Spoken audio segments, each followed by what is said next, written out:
Hello दोस्तों, लच academy के यूट्यूब चैनल में आप सभी का स्वागत है। गुड मॉर्निंग आप सबको। आप सब अच्छे होंगे और ठंडा में थोड़ा बच के रहिए। और चलिए, प्रत्येक दिन की तरह आज फिर से करंट अफेयर क्लास लेके आए हुए हैं जो आप लोग का आने वाला सारे एग्जाम में काम आएगा।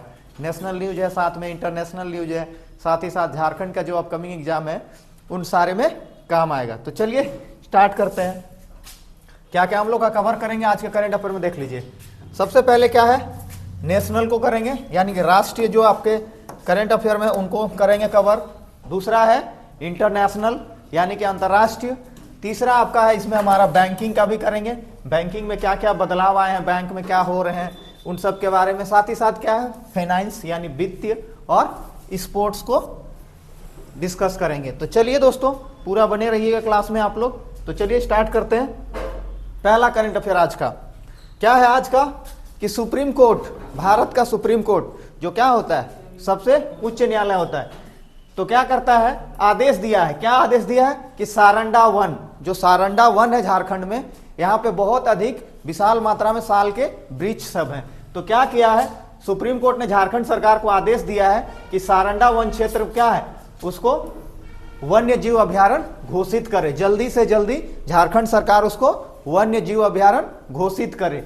सारंडा का कितना है, कितना हेक्टेयर में फैला हुआ है वो देखिए। कितना में फैला हुआ है, 31,468.25 हेक्टेयर में। आप लोग का क्वेश्चन का आएगा कि आपका सारंडा वन का वन क्षेत्र कितना है, तो आपको बताना है 31,468.25 हेक्टेयर।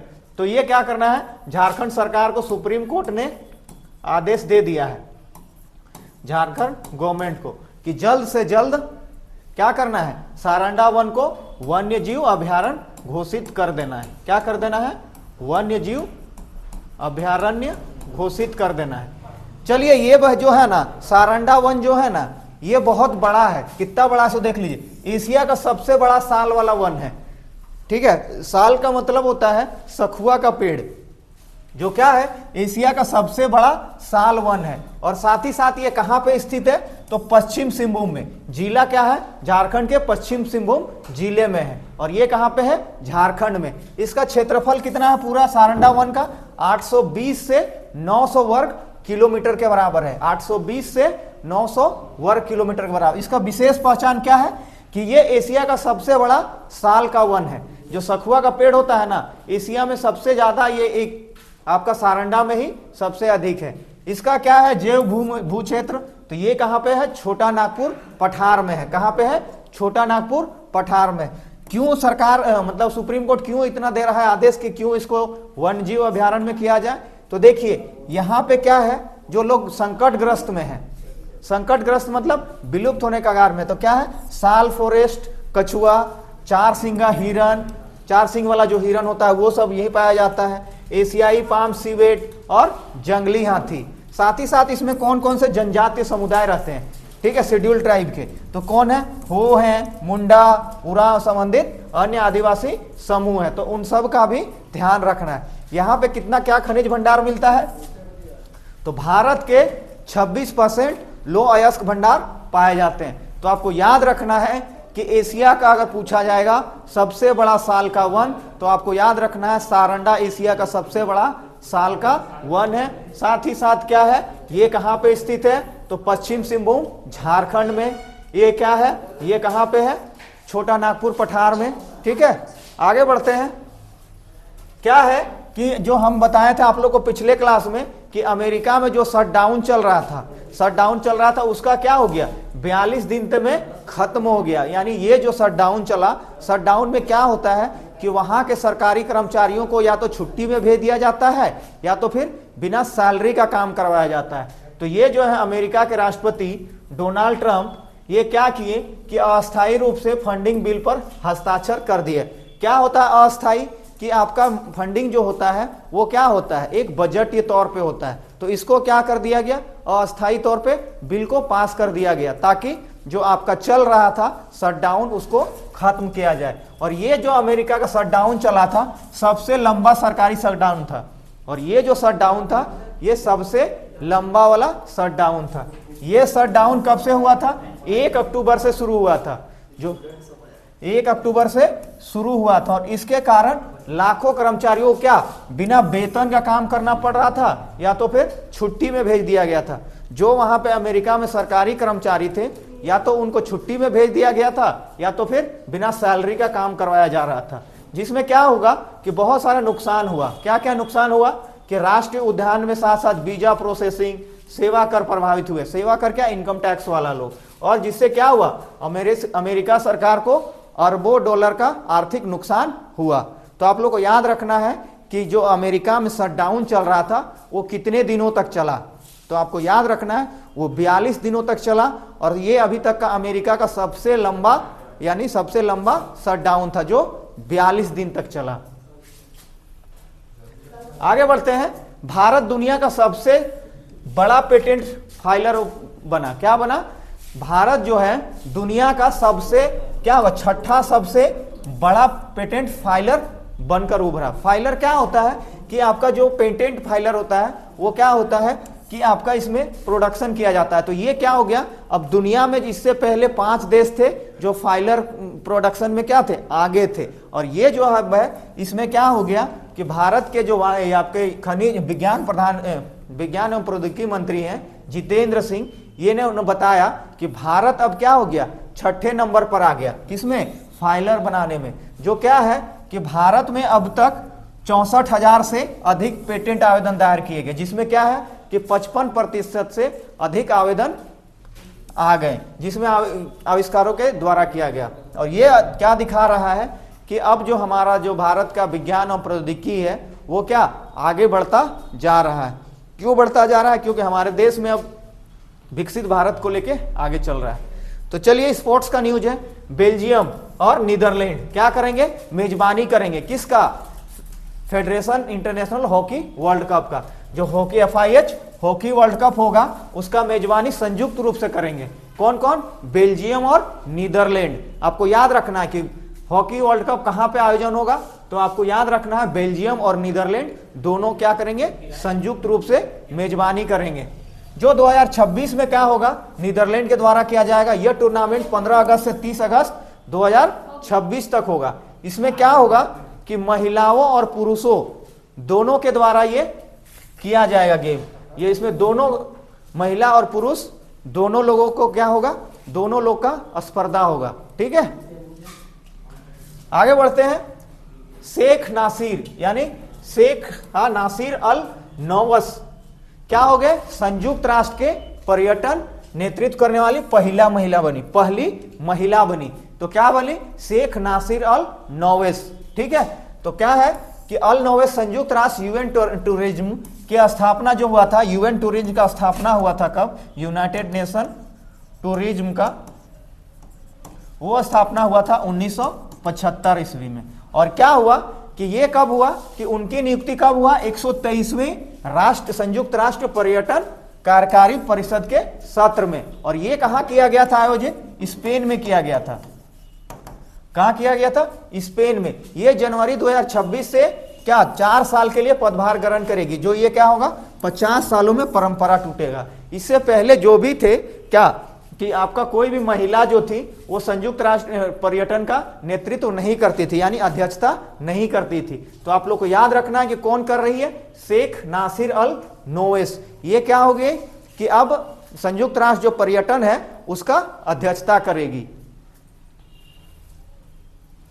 देखिए आगे, बांग्लादेश क्या किया, संयुक्त राष्ट्र जल सम्मेलन। क्या हुआ, संयुक्त राष्ट्र जो जल सम्मेलन होता है उसमें शामिल होने वाला पहला दक्षिण एशियाई देश बना। तो आपका क्वेश्चन क्या बनेगा कि संयुक्त राष्ट्र जल सम्मेलन में शामिल होने वाला पहला दक्षिण एशियाई देश कौन बना।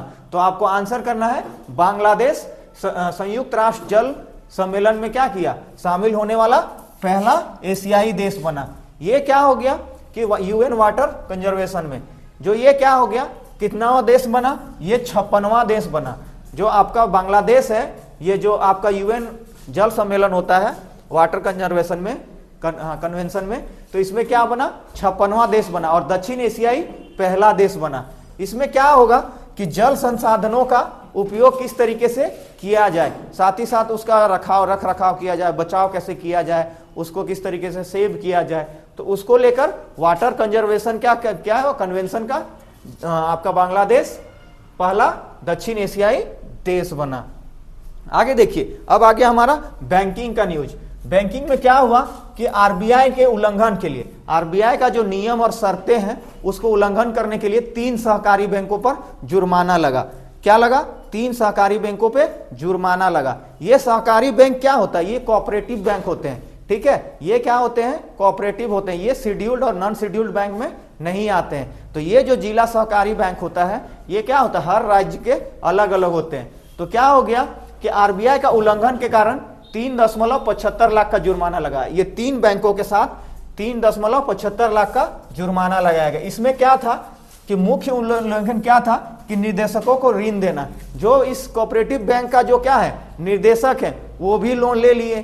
केवाईसी के नाम पे क्या हो गया? उसमें चूक हुआ। साथ ही साथ क्या हुआ? पूंजी पर्याप्तता मानकों को शामिल ना करना। और क्या होता है कि आपका शेड्यूल्ड बैंक होता है तो उसका पूंजी दिखाना पड़ता है, और जो जिला सहकारी बैंक है, इस तीनों ने अपना पूंजी भी ढंग से नहीं दिखाया, साथ ही साथ क्या किया? अपने निर्देशकों को भी लोन दे दिया और केवाईसी भी अच्छे तरीके से नहीं किया। तो आप लोग को याद रखना है, पहला बैंक है मुंबई जिला केंद्र सहकारी बैंक लिमिटेड महाराष्ट्र। ये एक बैंक है, मुंबई जिला केंद्र सहकारी बैंक लिमिटेड महाराष्ट्र। दूसरा है कैरेकुडी कोऑपरेटिव टाउन बैंक तमिलनाडु। देखिए कहां कहां का है, एक है महाराष्ट्र का, एक है तमिलनाडु का, एक है आंध्र प्रदेश का। तो ये आपको बताया था अभी कि हर राज्य का क्या होता है? अलग अलग कोऑपरेटिव बैंक होता है। तो इन कोऑपरेटिव बैंकों को कितना का लगा जुर्माना? 3.75 लाख रुपए का। तो देख लीजिए, पहला है मुंबई जिला केंद्र सहकारी बैंक, दूसरा है कैरेकुडी कोऑपरेटिव टाउन बैंक, और तीसरा है जिला सहकारी केंद्रीय बैंक एलुरु आंध्र प्रदेश। आगे देखिए, हंगरी और ब्रिटिश लेखक, यानी कि हंगरी और ब्रिटिश लेखक डेविड स्लेजले, ठीक है, को क्या हुआ? उपन्यास फ्लेश हेतु 2025 का बुकर पुरस्कार जीता। कौन जीता? तो डेविड स्लेजे ने। कौन? डेविड स्लेजले ने। ये क्या हो गया? उनके उपन्यास फ्लेश के लिए दिया गया। आपको याद रखना है कि बुकर प्राइज यानी बुकर प्राइज किसको दिया गया? तो आपको क्या याद रखना है? डेविड स्लेजले, हाँ ठीक है। तो ये क्या हो गया? उनको दिया गया। यह पुरस्कार कहां दिया गया? लंदन के ओल्ड बिलिंग गेट में आयोजित समारोह में किया गया, जिसमें उन्हें कितना दिया गया? $50,000 की राशि नकद पुरस्कार दिया गया। और जो ये उपलब्धि हंगेरियन विरासत के पहले लेखक हैं, और ये जो है लेखक, ये हंगरी के पहले लेखक हैं जिन्होंने क्या जीता? बुकर प्राइज जीता, यानी बुकर पुरस्कार जीता। और किस उपन्यास के लिए मिला? तो फ्लेश के लिए मिला। किसके लिए मिला? फ्लेश के लिए। और ये क्या होंगे? हंगरी के फर्स्ट राइटर बने जिनको बुकर प्राइज मिला, बुकर पुरस्कार। आपको याद रखना है कि बुकर प्राइज किसके लिए मिलता है? तो बुकर प्राइज भाषा के लिए, मतलब कोई भी नॉवेल के लिए लिखते हैं, ठीक है, उनके लिए मिलता है। आगे बढ़ते हैं। भारत के सुरक्षा सचिव, नया सुरक्षा सचिव नियुक्त किया गया। भारत के नए सुरक्षा सचिव नियुक्त किए गए हैं, जिनका नाम है पराग जैन। क्या नाम है इनका? पराग जैन। तो आपको याद रखना है कि भारत के सुरक्षा सचिव वर्तमान में कौन है? सुरक्षा सचिव तो क्या कौन है? पराग जैन। याद रखना है आपको, पराग जैन। उन्होंने क्या किया कि कैबिनेट में सुरक्षा के अतिरिक्त प्रभार दिया। और ये कहां के कैडर के हैं? IAS IPS है, पंजाब कैडर के, ठीक है। कहां के हैं? पंजाब कैडर 1989 बैच के हैं, जिन्होंने क्या किया? पहले ऑपरेशन सिंदूर जैसे महत्वपूर्ण खुफिया उद्योग में भूमिका निभाई। जो आप लोग को याद होगा, इंडिया और पाकिस्तान के बीच में जो ऑपरेशन सिंदूर हुआ था, उसमें क्या किए थे? ये मुख्य भूमिका निभाए थे ऑपरेशन सिंदूर में। तो इनका क्या नाम है? परास जैन, यानी पराग जैन, ठीक है। आगे देखिए, 44वां भारतीय अंतर्राष्ट्रीय व्यापार मेला, इंडियन इंटरनेशनल ट्रेड फेयर। जो इंडियन इंटरनेशनल ट्रेड फेयर हुआ, वो कहां आयोजित किया गया? नई दिल्ली में भारत मंडपम प्रगति मैदान में आयोजित किया गया। याद रखना है आपको कि कितना नंबर का भारत अंतर्राष्ट्रीय व्यापार मेला हुआ? तो आपको याद रखना है 44वां नंबर। कहां पे आयोजन किया गया? तो नई दिल्ली में भारत मंडपम प्रगति मैदान में। यह कब मेला स्टार्ट हुआ? 14 नवंबर से 27 नवंबर तक चलेगा। और यह व्यापार जो है 14 नवंबर से 18 रूप से B2B गतिविधियों में होगी, जबकि 19 अक्टूबर से बिजनेस टू बिजनेस। B2B का क्या हो जाएगा full form? Business to business, business to business. ये जो आपका भारत अंतर्राष्ट्रीय व्यापार मेला है, ये कहां आयोजित किया गया? दिल्ली में, नई दिल्ली में, जो कहां पे? प्रगति मैदान में। और ये क्या होगा कि जबकि 19 नवंबर से आम जनता के लिए खुलेगा। इस वर्ष मेले का थीम है, याद रखिएगा, मेले का थीम भी रहता, पूछेगा कि आपका जो 44वां भारत अंतर्राष्ट्रीय व्यापार मेला हुआ उसका थीम क्या है? तो उसका थीम क्या है? एक भारत श्रेष्ठ भारत। क्या है? एक भारत श्रेष्ठ भारत। आपको याद रखना है, जो आपका 44वां भारत अंतर्राष्ट्रीय व्यापार मेला हुआ उसका थीम क्या है? तो उसका थीम हमारा है एक भारत श्रेष्ठ भारत। क्या है? एक भारत श्रेष्ठ भारत।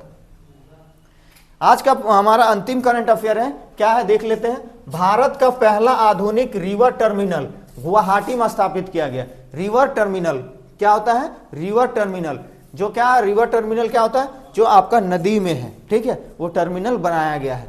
तो वो किसके कहां बनाया गया है? गुवाहाटी असम में। कहां किया गया है? गुवाहाटी असम में।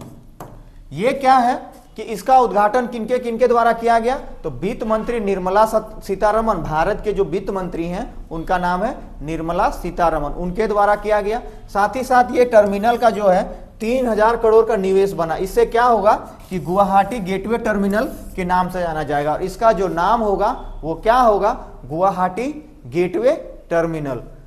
असम के बारे में थोड़ा सा हम लोग जान लेते हैं। असम के सीएम कौन है?